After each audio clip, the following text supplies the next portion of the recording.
지난해 초 인하대 졸업생 A모 씨는 익명의 SNS 메시지를 받았습니다.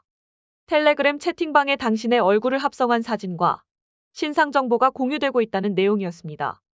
유 씨가 채팅방에 들어가 보니 연락처와 학번 등 개인 정보와 함께 여성의 나체 사진에 A모 씨 얼굴을 합성한 딥페이크 합성물 수십 개가 쏟아졌습니다. A모 씨의 목소리로 노예, 주인님과 같은 단어를 말하는 음성 파일도 있었다고 합니다. 참가자는 무려 1200명. 방이 개설된 시점은 지난 2020년이었습니다. 딥페이크로 만든 스티커 사진을 계속 저희 이모티콘처럼 올려가면서 한 명은 누구누구다 이런 식으로. A모 씨가 해당 채팅방의 존재를 알게 되자 이들은 대놓고 A모 씨를 괴롭히기 시작했습니다. 채팅방에서 봤다 본인이 맞느냐 하는 메시지가 수시로 들어왔고 전화를 걸고는 A모 씨가 받지 않자 다짜고짜 욕설을 남기는 이들도 있었습니다. 하루에 많게는 진짜 20번, 10번 넘게도 전화가 왔었고, 근데 이게 전화만 오는 게 아니라 보이라든지 DM, 카톡 이렇게 다 문자까지 오니까. 피해를 입은 건 A모 씨뿐만이 아니었습니다. 파악된 피해 여성만 30명이 넘고 이 중 3분의 2가 인하대생이었는데 모두 학내 유명 동아리 소속이었습니다. 이들은 여성 이름을 나열하고 투표로 다음 피해자를 고르기도 했습니다.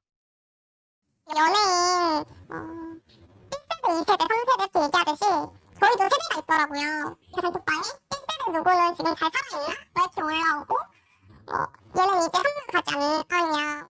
피해자 A모 씨는 해당 채팅방의 존재를 알게 된 바로 다음 날 인하대 주변 경찰서에 피해 사실을 신고했습니다. 수사팀도 딥페이크 수사팀이 생길 정도로 형벌도 높고 잡을 확률이 높으니까 너무 걱정하지 말아라. 하지만 석 달 뒤 형사 사법 포털을 확인했더니 수사는 중단된 상태였습니다. 텔레그램 서버가 해외에 있어 인물 특정이 어렵다는 이유였습니다. 심지어 유모 씨처럼 딥페이크 피해를 입은 B모 씨가 합성 사진을 출력해 경찰서에 들고 갔지만 이번엔 해외 SNS는 미성년자 대상 성착취물이 아니라면 신고가 불가하다는 답변을 받았습니다. 결국 A모 씨가 직접 추적에 나섰습니다. 우여곡절 끝에 구한 링크를 타고 자신에 대한 성범죄가 벌어지고 있는 텔레그램 방에 들어간 겁니다. 유 씨가 모은 자료를 토대로 수사에 나선 인천경찰청의 텔레그램 참가자 한 명이 붙잡혔습니다. 인하대 남학생이었는데 곧 무혐의로 풀려났습니다. 우연히 텔레그램에서 보고 실존 인물이 맞는지 궁금했던 것뿐이라고 버텼기 때문입니다. 호지나 시청에 관련된 처벌 규정을 두고 있지 않아요. 제작한 자, 그 다음에 이것을 유포한 자는 처벌할 수 있도록 규정이 되어 있는데 A모 씨는 자료 취합을 멈추지 않았습니다.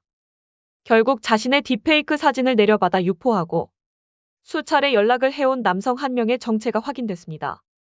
이 남성은 성폭력 처벌법 위반 혐의로 기소돼 징역 1년이 선고됐습니다.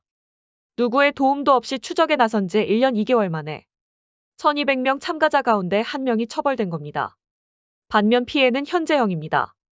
A모 씨가 해당 채팅을 방송통신위원회 신고해도 방통위는 한국에서의 접속을 차단할 뿐 방 자체를 없애지 못하기 때문입니다. 이뿐 아니라 미성년자 또한 이 딥페이크 성범죄의 대상이 되었습니다. 지난 4월 중학생 A 양은 자신의 얼굴과 다른 사람의 나체가 합성된 딥페이크 사진이 담긴 동영상을 봤습니다. 사진을 만든 건 같은 반 남학생 B군이었는데 B군의 친구 2명이 이 사진을 몰래 촬영해 다른 학생들에게 보여주고 다니면서 동영상의 존재가 알려지게 됐습니다.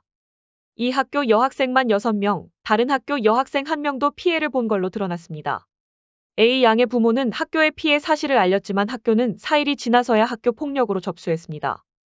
초기에는 가해 학생과 분리 조치도 제대로 이뤄지지 않았고 한 달 넘게 지나서야 가해 학생을 다른 반으로 보냈습니다. 휴대전화 어플을 통해 손쉽게 합성 영상물을 만들 수 있게 되면서 최근에는 중학생은 물론 초등학생으로까지 딥페이크 범죄가 퍼지고 있습니다. 하지만 학교 당국의 인식은 제자리 걸음입니다. 학교 현장에서 디지털 성범죄가 늘고 연령도 어려지고 있는 만큼 교육당국의 단호한 대응이 필요하다는 지적이 나옵니다. 인터넷 검색 몇 번이면 어렵지 않게 찾아볼 수 있는 딥페이크 사이트입니다. K-팝 아이돌 등의 얼굴로 조작된 음란물이 가득합니다. AI 합성 기술로 유명인을 디지털 성범죄의 표적으로 삼은 건데 일반인도 예외는 아닙니다. 지난해 이른바 지인 능욕방 사건으로 충격에 빠진 C모 씨는 피해자 중 한 명입니다. SNS에 올려뒀던 평범한 사진이 음란물로 둔갑해단 채 채팅방에 뿌려졌을 때 공포가 여전합니다. 함께 퍼진 연락처로 성희롱 메시지까지 쏟아져 한동안 집 밖에 나가는 것조차 두려웠습니다. 같은 대학원에 다니는 의심되는 남성을 지난해 12월 고소했지만 경찰 수사 속도는 더디기만 합니다. 또 다른 피해자 디모 씨는 누군가 자신을 계속 지켜봤을 거란 불안감에 시달렸습니다. 몇 년 전 SNS에서 지웠던 사진이 버젓이 나체 사진으로 조작됐기 때문입니다. 이처럼 딥페이크 음란물 피해 사례는 AI 기술 발전과 맞물려 해마다 크게 늘고 있습니다. 정작 가해자를 잡는 과정은 쉽지 않습니다. 대부분의 범행이 해외에 서버를 둔 플랫폼에서 이뤄지는 탓입니다. 일정한 경우 IP 등 정보 회신이 여의치 않을 때가 있습니다. 이러한 때에는 다양한 경로를 추가적으로 이용하여 피의자를 특정해야 하는 어려움이 있습니다. 합성 방법이 무척 손쉬워지고 있는 만큼 향후 그 증가세는 더 강해질 것으로 예상됩니다. 오늘 뉴스에 대한 대중들의 반응입니다. 명백한 제보를 했는데도 나라꼬라지가 왜 이 모양인지.